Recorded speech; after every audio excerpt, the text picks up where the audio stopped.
Hadza atau dzalika syahrun yaghfulun nasu anhu.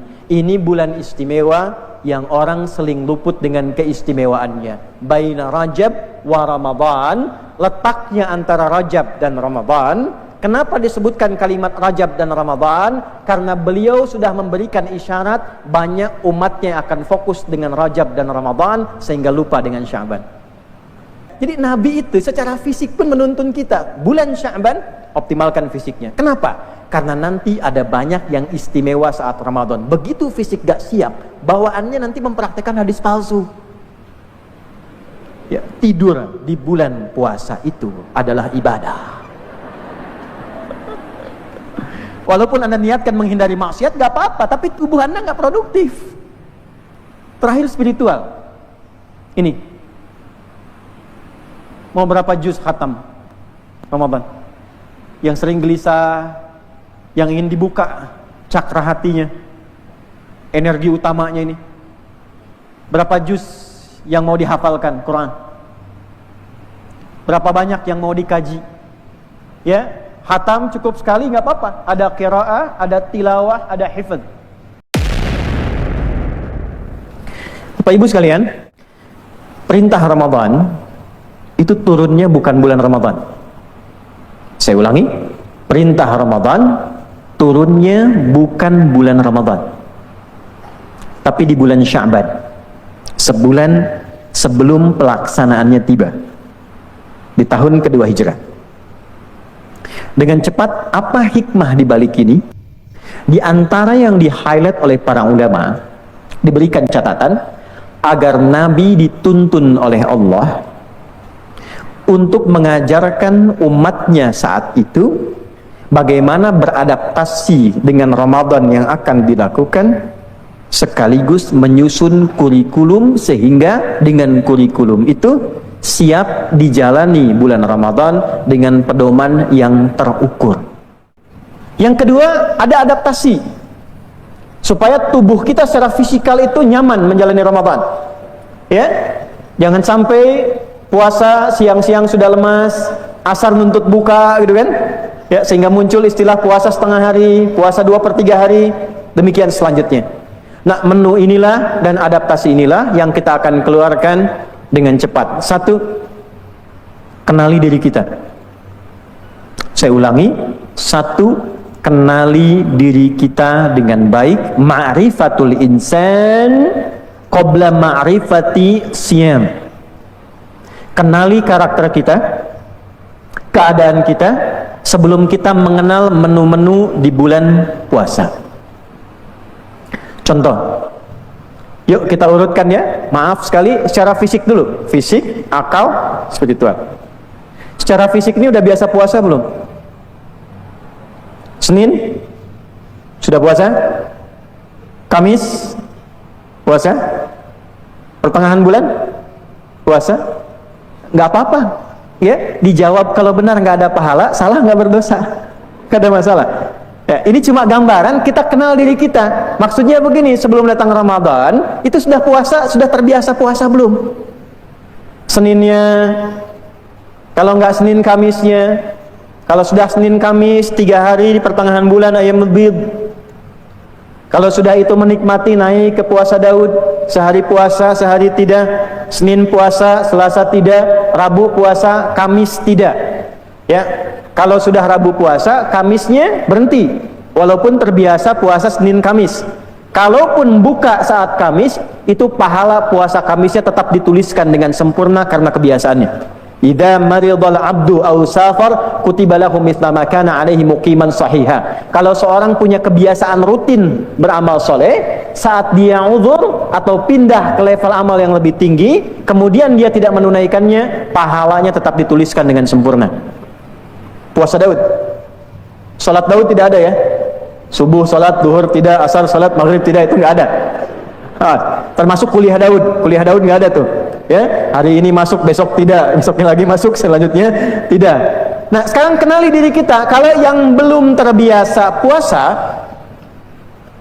maka mulailah berlatih di bulan Sya'ban sebelum masuk Ramadan secara fisik.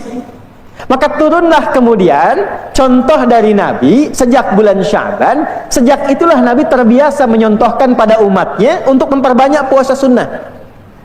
Nah Bapak, teman-teman, yang putra, hadis puasa sunnah bulan Sya'ban ini yang riwayatkan anak kecil Pak, namanya Usama. Punya bapak namanya Zaid, punya bapak namanya Harithah. Usama bin Zaid bin Harithah. Ini lahir sangat disukai oleh Nabi, sampai kalau ingusan pun ya, itu yang ngelap ingusnya itu Nabi. Dan kalau orang sekarang lihat secara rasial, mungkin banyak orang menduga tidak mudah itu. Lahir, anaknya hitam, badannya biasa, ingusan. Tapi Nabi saking cintanya pada anak ini, diambil anak ini, yang gendong Nabi, yang lap ingusnya pun Nabi, Bu. Saat anak ini tumbuh, saking cintanya kepada Nabi, ia mempelajari karakter kehidupan Nabi, sampai menemukan Nabi itu sering puasa di bulan Sya'ban. Maka ditanya, ya Rasulullah, wahai Rasulullah, lam araka tasumu Sya'ban. Saya tidak melihat Anda menunaikan puasa sunnah di bulan Sya'ban ini lebih banyak dibandingkan dengan puasa sunnah di bulan-bulan lainnya. Au kama qala wa ajaba Rasulullah sallallahu alaihi wasallam. Apa kata Nabi?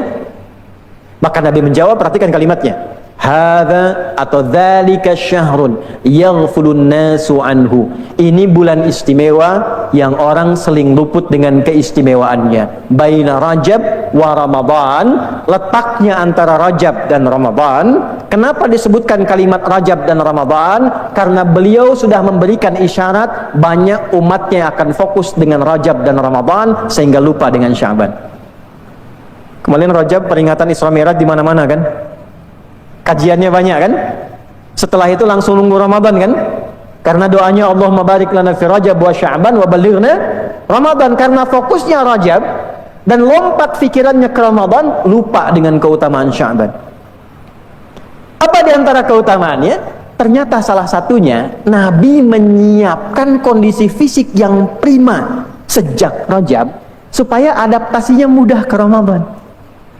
Maka ditunaikanlah agak sering dan agak banyak puasa sunnah di Sya'ban. Nah banyak ini bisa relatif Bu. Bagi yang nggak pernah puasa sunnah selama 11 bulan, sekali itu udah banyak. Senin puasa udah banyak. Ya, jangan compare dengan orang yang sudah biasa. Senin terbiasa, Selasa buka, Rabu buka, Kamis latihan lagi, Jumat batal lagi, Sabtu nggak puasa lagi, Ahad nggak puasa, Seninnya puasa lagi. Sekarang tersisa berapa hari di akhir ke Sya'ban? Manfaatkan itu. Poinnya adalah latihan adaptasi sehingga metabolisme tubuhnya bisa menyesuaikan. Saat masuk ke bulan Ramadan sudah terbiasa dia dengan puasa. Yang mu'alaf, yang baligh tahun ini, ya jadi Ramadannya bukan latihan, Ramadannya praktek. Ya, saya pernah dapat berita dari teman, ada preman taubat di Sumedang, daerah Jawa Barat tuh. Taubat Ramadan pertama karena nggak pernah puasa, dia pun puasa. Begitu jalan, masuk lihat ada warung buka, dia marahi tuh Pak yang punya warung. Nggak tahu apa sekarang Ramadan. Kalaupun mau buka, pasang tirai di luar supaya orang nggak lihat katanya. Karena tahu dia mantan preman, kemudian dia tutup kan? Begitu tutup dia masuk lagi, es teh manis 1 Pak. Ya bukan setengah hari. Nah, yang saya maksudkan, kita maksudkan, jadi Nabi itu secara fisik pun menuntun kita. Bulan Sya'ban, optimalkan fisiknya. Kenapa? Karena nanti ada banyak yang istimewa saat Ramadan. Begitu fisik gak siap, bawaannya nanti mempraktekkan hadis palsu. Ya, tidur di bulan puasa itu adalah ibadah. Walaupun Anda niatkan menghindari maksiat, gak apa-apa, tapi tubuh Anda gak produktif. Ya, karena menu malamnya ada, menu siangnya ada, siang malam itu lengkap, pendidikan fisiknya itu sempurna. Ya, nanti kalau masih ada waktu kita bisa eksplorasi. Kedua ini, intelektual kita.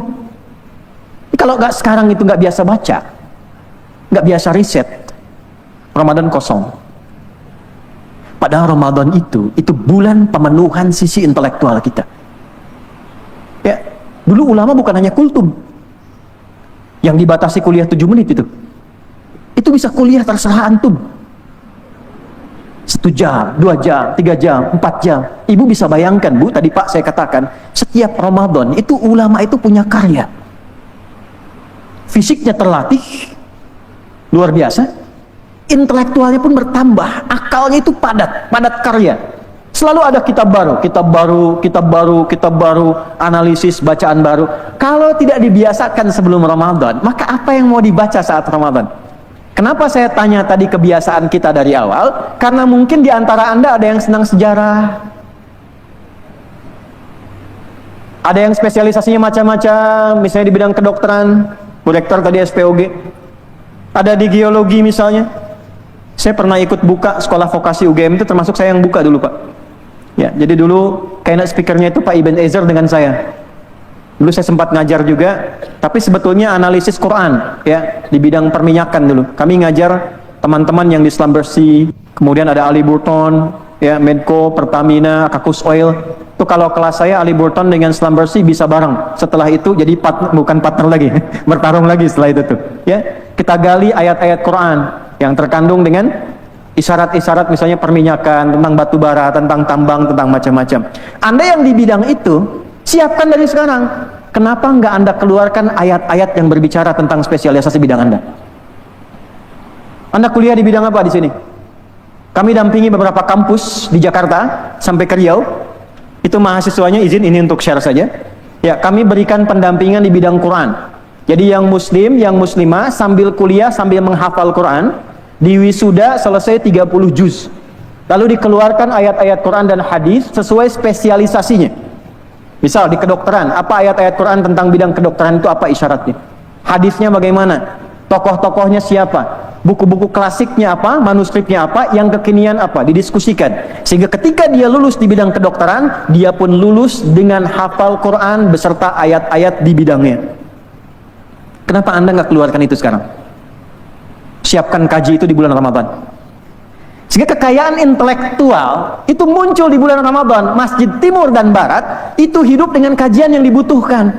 18 fakultas, berapa prodi, keluarkan, bikin kultum di situ. Ayatnya apa, hadisnya apa, selesai jadi jurnal.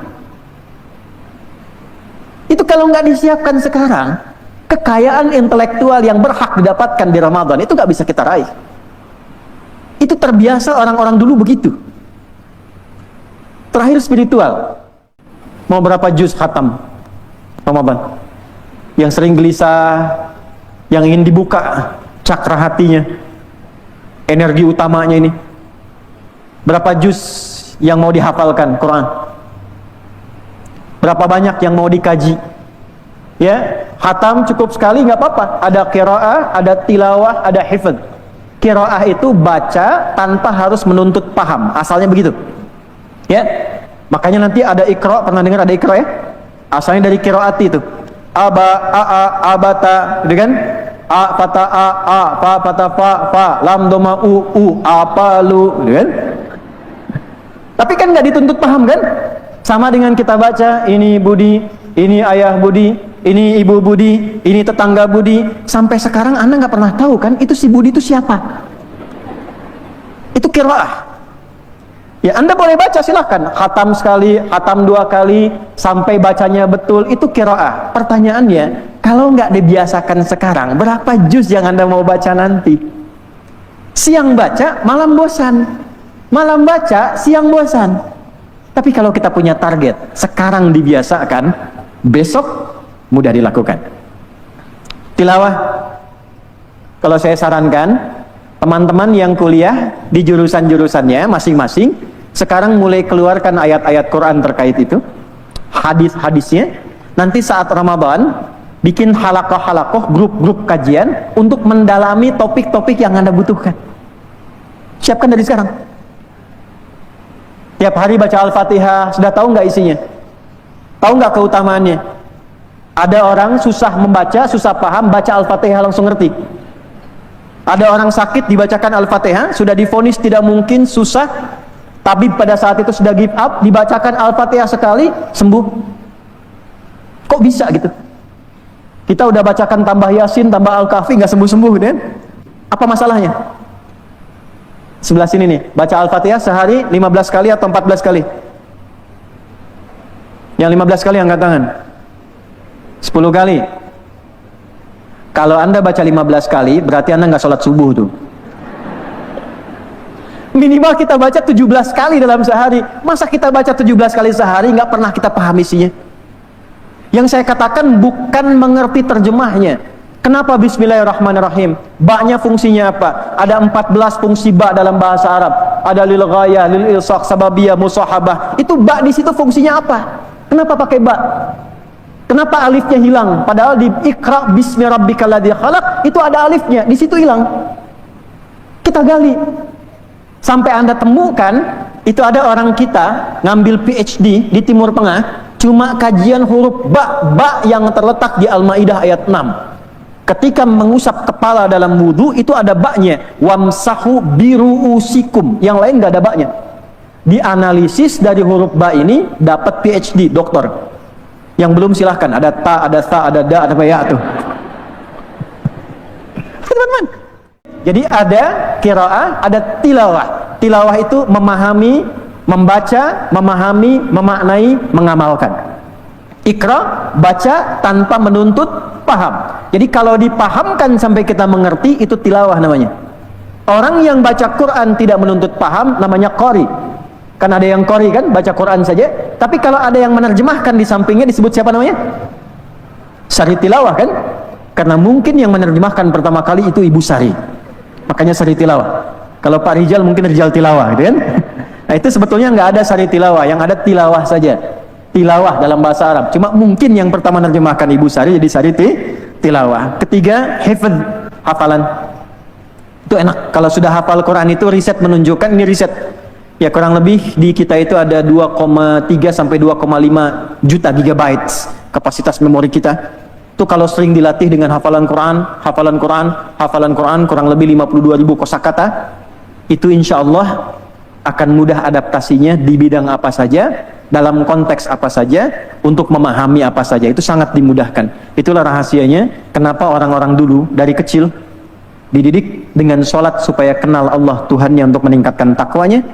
Yang kedua, didekatkan dengan Quran untuk membuka kecerdasan spiritual dan kecerdasan intelektualnya.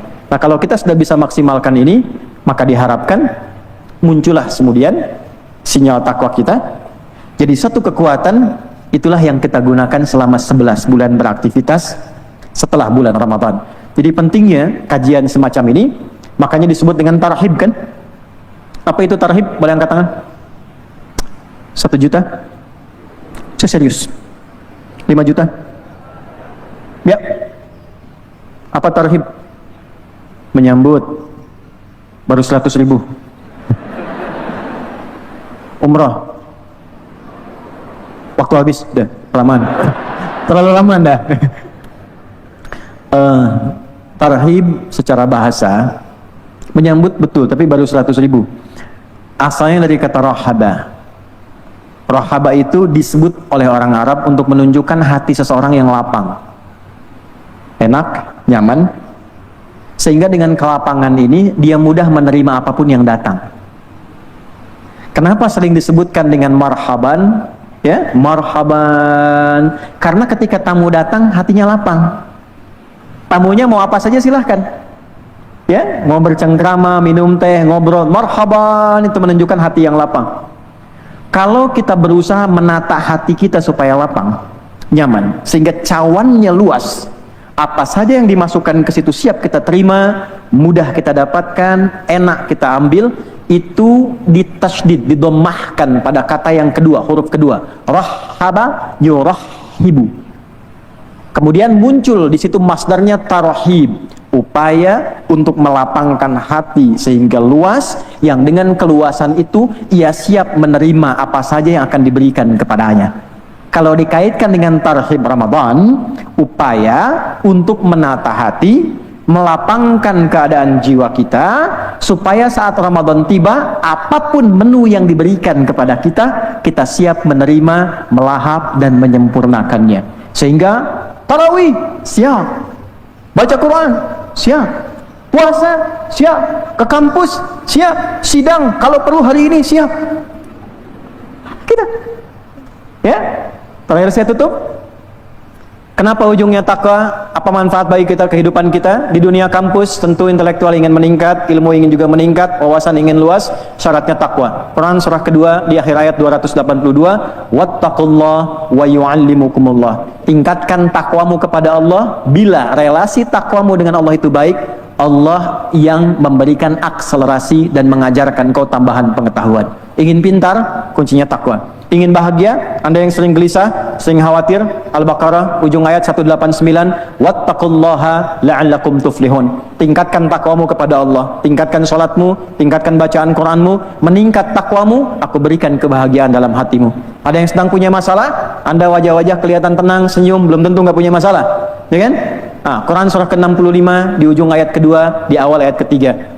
Wa may yattaqillaha yaj'al lahu makhraja wa yarzuqhu min haitsu la yahtasib. Siapapun tanpa kecuali Anda tingkatkan takwamu kepada Allah, punya relasi yang bagus dengan Allah, maka persoalan apapun aku akan berikan solusinya. Bukan tidak punya masalah. Setiap akan menghadapi masalah, diringankan persoalan itu sehingga seakan-akan ia merasa tidak punya masalah. Dalam rezeki pun, kalau jauh akan didekatkan, kalau terasa mustahil akan dihadirkan. Itulah gambaran secara singkat tentang relasi puasa dengan kehidupan kita, relasi takwa dengan sifat intelektual kita, relasi takwa dengan kekuatan fisikal kita, dan pada akhirnya puasa mengantarkan kita menjadi alumni Ramadan sebagai manusia yang paripurna. Demikian sebagai pengantar. Terima kasih atas perhatiannya. Assalamualaikum warahmatullahi wabarakatuh.